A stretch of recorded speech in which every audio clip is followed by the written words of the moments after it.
Welcome to Intelligent Human Leadership, leading yourself and your team. Do you ever find yourself grappling with a lack of confidence in your team? Or battling the relentless waves of concern and fear? Are the pressures to meet client expectations and the burden of missed opportunities weighing you down? On this podcast, you'll discover the strategies and insights that will reignite your team's morale and help you find the harmony and knowledge you seek to propel your business forward.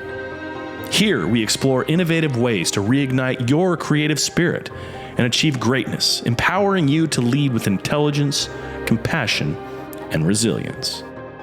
If you're ready to dive deep into your core of leadership challenges and be guided toward success, here's your host, founder of Steward Your Business, David Carr. Welcome back. Here we go, guys. Intelligent Human Leadership podcast continues, and we are going to jump into a great topic today that has actually come up for me over the course of several conversations over the last few days. I'm coming off Mountain Men Summit that I just helped host here in Southern California this past weekend, which was great. We were talking about superpowers, how you show up in your authentic self. One of the things that we came up with that was a common theme was when I show up in my natural way of being, it doesn't always come off positive. It doesn't always come off the way I want to be as effective and influential. And I thought it would be a great conversation to have on the podcast today, the problem that we face in communicating.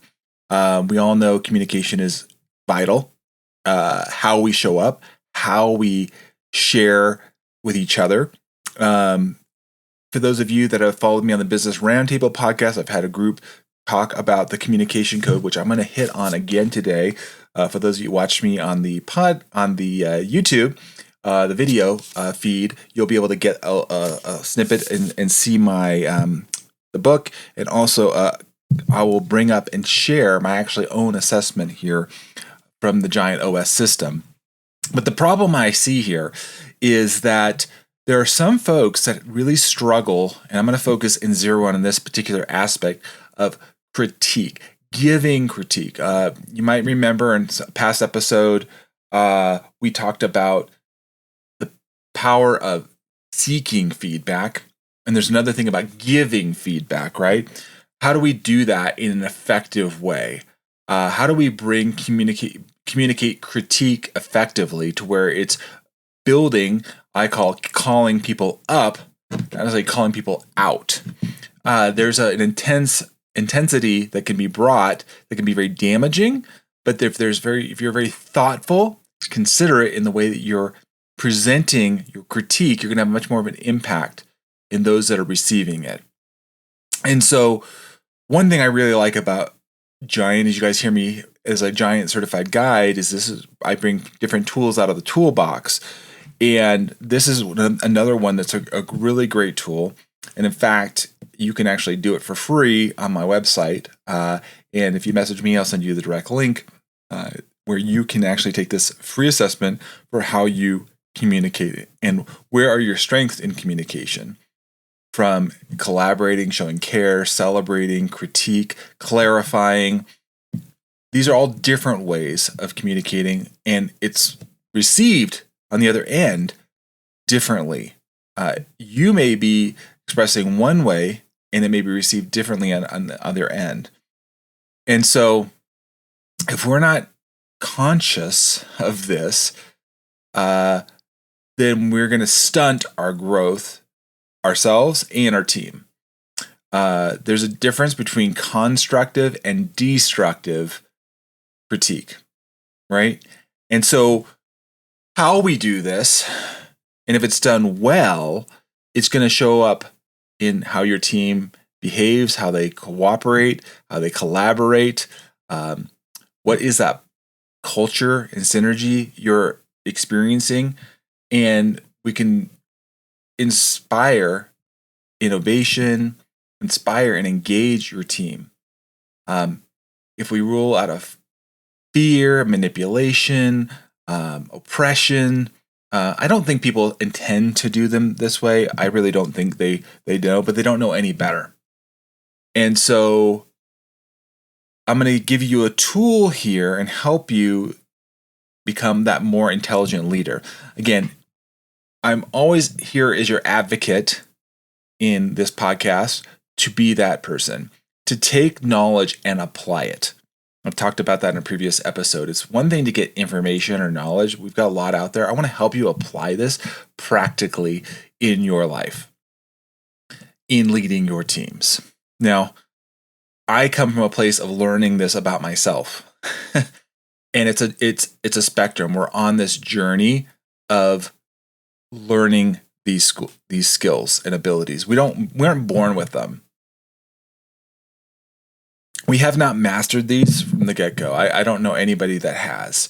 And so I want you to be patient with yourself and know that you're on a journey of these things. And we're going to zero on today specifically on critique, but there's different aspects in the Communication Code book that really breaks down other aspects. Like I said, how we show care, how do we collaborate, how do we clarify, how do we celebrate other people. And so part of this is tied to our natural way of being, or our voice order. For those of you guys that have followed me along in talking about that, our voices, our leadership voices, and we have to tend to be a certain way. In the Giant framework, we have 5 different voices. The pioneer, the creative, the connector, the nurturer, the guardian.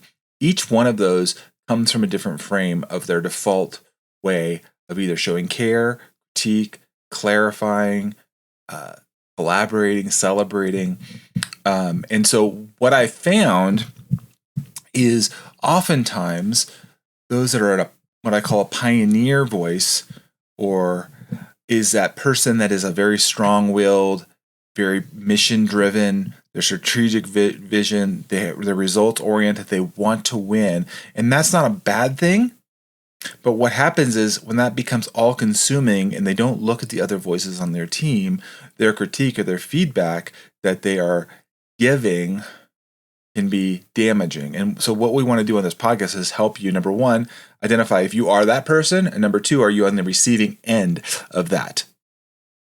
Either way, you're going to be able to walk away from this podcast knowing better how you can communicate and how you can receive that communication. And remember my last podcast episode, for those of you who missed it, we talked about the leadership liberation. How do we become a liberating leader? How do we become a place of a freedom and a way to be ourselves and let our team be themselves and do that in a healthy way?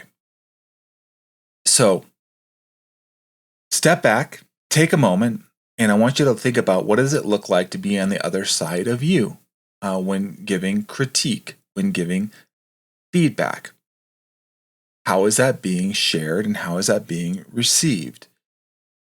When we start to look at this, we can start to then calibrate or tailor our feedback accordingly and effectively and more constructively. If we know the different voices or those folks that are different than us, remember how we communicate is going to be received differently. For those of you that are the pioneer voice, which is a minority voice in the 5 voices framework, the pioneers are the smallest voice. They're like about 7% of the population. And I'll give you an example. It's the Elon Musk, it's the Steve Jobs, it's the Donald Trump. It's very polarizing personalities at times. But that's because they almost have to be in a way that they're carving a path, they're going in a place forward where other people haven't. I'm not saying all of their behaviors are good or bad. I'm just saying that they're very recognizable typically because they're different than most people. I find them to be most likely entrepreneurs or people that are on the front lines in business, possibly in politics. And so what happens is when they start giving feedback, if they're not self-aware, they can do a lot of damage. I was just talking to a colleague yesterday, and how she was telling me that she was in this small startup. this guy was the money guy, had all these different resources, but yet he did not like to be questioned, or he didn't like to get feedback in a certain way. And the way he responded was not positive. It was a very toxic culture. And so if you don't have a good balance of your team in that, you're going to have groupthink, and you're going to be doing more long-term damage than you are sustaining your company, your organization. And so we want to make sure we can understand what our voice is and how it's presented, calibrate that voice. For those of you that are in music, I played music for years. If you don't know that, I've played trombone and flute and other things. We have volume, right? Loudness that we play. And there's a way that we're still playing the same instrument, right? But the way we can tailor the volume that's being shared, the intensity at which that is being brought out. There's a time for intensity. Like I was talking to a gentleman last night who's in construction, and where safety's on the line, and you've got to give critique and feedback really intently right away because it's life or death, or it's very dangerous. And there's other times where the critique can be dialed down based appropriately on the situation, the people that are involved. So as we understand our identification, then we can calibrate that, and then we can then navigate having these difficult conversations without creating the unnecessary conflict that may come along with that. And again, I don't think people are, this is my personal view, that people are intentionally trying to be damaging. They don't know better. And so I really, when I come from this mindset of they're doing the best where they're at now, doesn't mean they cannot improve. We just have to understand where we live with people with an understanding, and then we try to help them. Again, not call them out, but call them up. How can we show that and be more effective in our communication? How can we show critique that's helpful and productive and not damaging? So I'll start with positive critique, because I think critique is not bad or good. It depends on how it's used. We all need critique. I don't think there's nobody out there that doesn't need critique, in my opinion, because it helps you become better. It helps you, look at and inspire you improvement and morale. It can help with empathy and clarity when we give positive critique. What I've found is when you enroll people and they know that you're looking for their highest and best good, and that's what we do here on the Intelligent Human Leadership Podcast. We're here about empowering others, looking out for their best good by leading ourselves well, and then we lead our teams. I need to be able to hold a mirror and look at myself. I need to look critically and be able to receive feedback on the facts of my life. When we look at the facts of our life, they're not good or bad, they're just facts.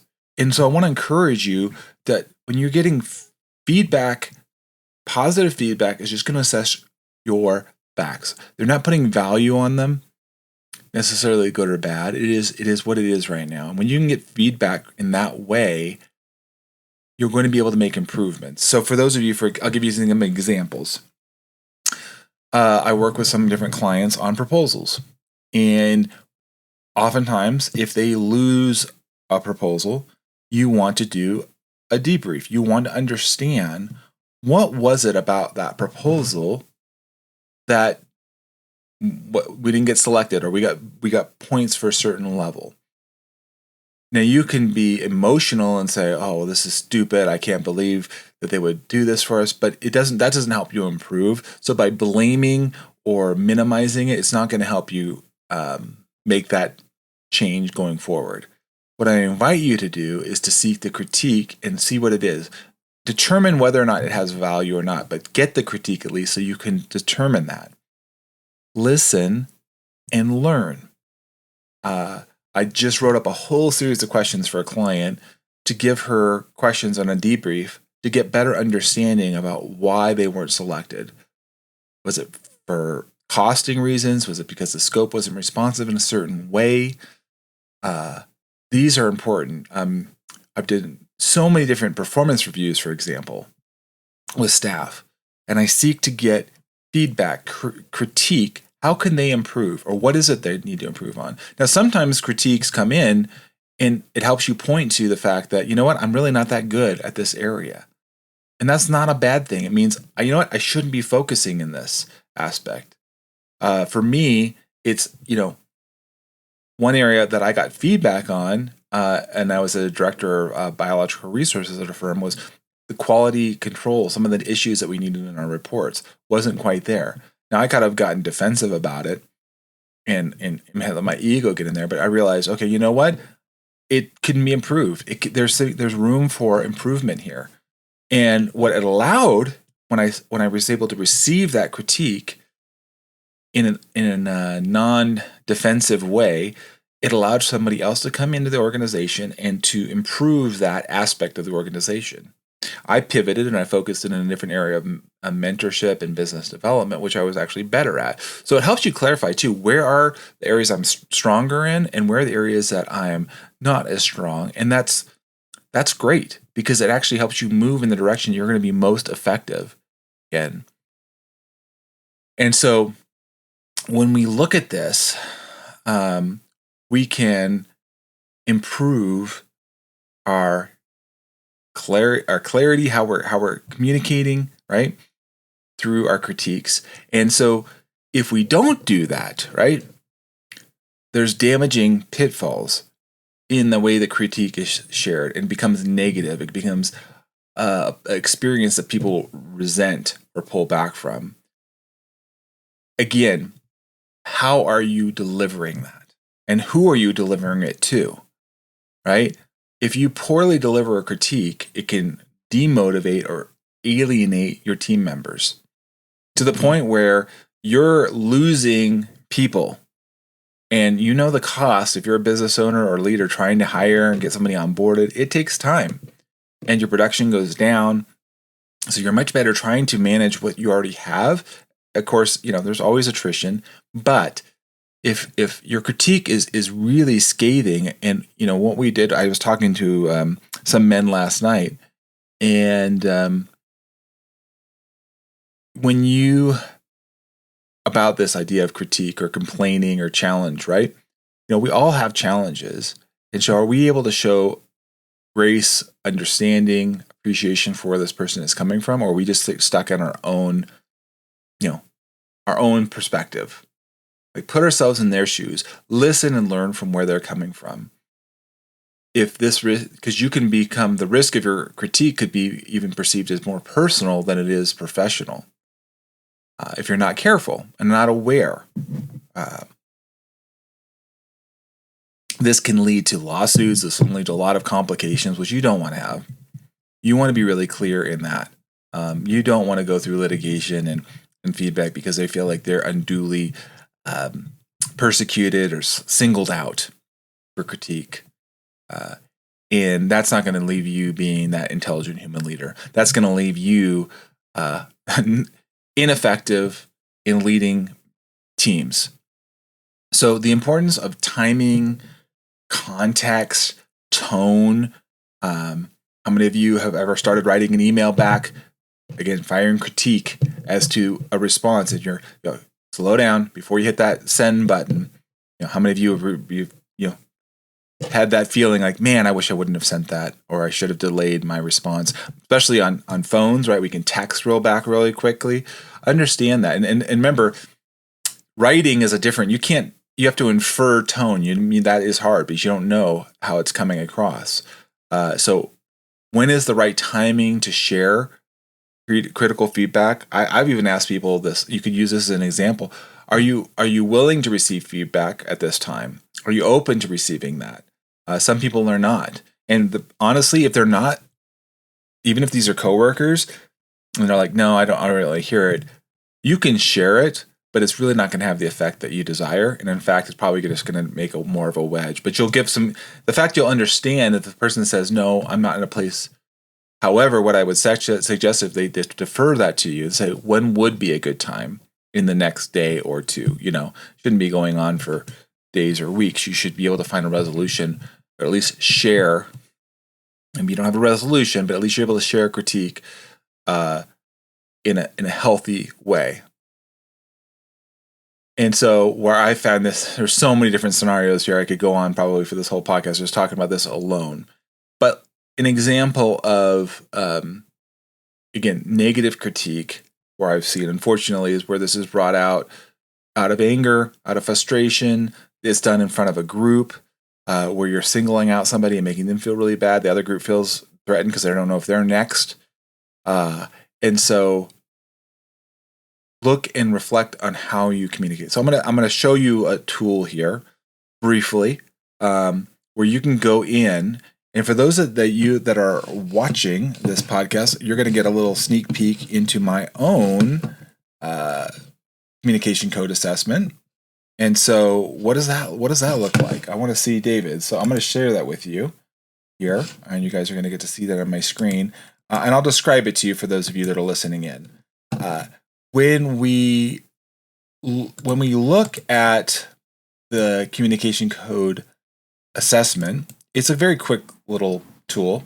And I'm going to scroll up here so you guys can see it. So it just takes about 15 minutes, and there's a number of questions, and this is absolutely free. So those of you that are watching here, you guys can check it out. I'm going to zoom in so you can see it a little better. There we go. And this just gives you an assessment report. So remember we were talking about where we are critique. This is not only going to talk about critique, but it's going to cover other areas and give you an overall communication score. And so when you take this assessment, what I want you to see is where are you showing up well, and where are you showing up maybe not so well in the sense of how you show up in 5 key areas: care, celebration, collaboration, clarification, and critique. And we've been focusing critique on this episode, and future episodes I'll dive deeper on other aspects. But if you look at my overall score, I have about 84%. It means, I have areas to improve. This includes all 5 areas that's covered in the book. And again, we talk in more detail here in my coaching one-on-one. But I'm going to scroll down to critique for me in this particular one. That's the skill that is a constructive tool, like we've been talking about, enables growth and improvement. For me, I scored 91%. So I feel like this is an area that's obviously stronger for me. Other areas I'm not as strong on, but giving critique is one of my areas of strength. And so if you're struggling in this, and you guys can see the full report here, and it gives you some ideas and things on how to go forward. You can easily just click the link, and I'll take you to the communication code assessment. You guys can see it right here. This is what it looks like, where you get to go take 35 questions, about 15 minutes, and see how proficient you are in these areas, and look at am I really good at sharing in the area of critique and others. I'm going to come back here as we're wrapping up this episode. But when you learn and have this understanding about yourself, number one, you have to start with this. Remember we talked about earlier on the episode, voice identification. How are you showing up? What's your strength? If you're struggling in this area of critique, whether sharing it or receiving it, then let's talk, because this is something I can help you become better, be better aware about, have a mindset that is serving you well, creating a desired story, desired outcome, and how you can share critique with one another and receive it. Reflect on your style and reflect on how you're being effective or not effective.